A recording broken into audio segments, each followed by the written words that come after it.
এইমাত্র জীবনে অনেক বড় একটা ইচ্ছা ছিল যে নিজের চোখে পেঙ্গুইন দেখবো কখনো, বাট ওইভাবে না দেখতে পারলেও এই পার্কে একটা এরিয়া আছে যে এরিয়ায় পেঙ্গুইন থাকে। সো নিজের চোখে পেঙ্গুইন দেখলাম, আপনাদেরকেও দেখাবো। সো পেঙ্গুইনকে খাওয়ানো দেখলাম একদম নিজের কাছ থেকে, পেঙ্গুইনের শব্দ সবই শোনা গেছে।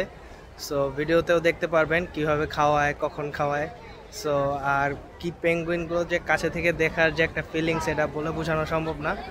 বাংলাদেশ থেকে জীবনের ছবিতেই সবসময় পেঙ্গুইন দেখতাম, বাট এবার নিজের চোখে দেখে ফেললাম। আরও অনেক ধরনের অ্যানিমালস সামনে থেকে দেখছি যেগুলো সবসময় ছবিতে দেখতাম বা ভিডিওতেই দেখা যেত। সেগুলোকে এত কাছে থেকে যে এই পার্কে এসে দেখতে পারবো তা ভাবি নাই। ভাবছি যে সব ইনফরমেশন দেওয়া আছে, হয়তো বা থাকবে না বাংলাদেশে যেরকম হয়তো, বাট সব কিছু আছে। পারফেক্ট একটা পার্ক ফ্যামিলি নিয়ে আসার জন্য। আমি আর আমার আম্মু আসছি, যেহেতু সবার কাজ আছে, আর কেউ আমাদের আর ভাইয়ার কাজ আছে, আমি আর আম্মুই আসছি। সো পেঙ্গুইন খাওয়ানোটা ছিল অনেক বড়, অনেক সুন্দর একটা অ্যাক্টিভিটি, যেটা আমার সারা জীবন মনে থাকবে। আর এছাড়াও অনেক অ্যাক্টিভিটি ছিল, আপনারা বাকি ভিডিওতে দেখতে পারবেন, আর ফুল ভিডিওতে তো সব থাকবেই। সো এই ছিল আজকের পেঙ্গুইন খাওয়ানোর ভিডিও, পেঙ্গুইনের ভিডিও। সো নেক্সট ভিডিওতে আবার আপনাদের সাথে দেখা হবে।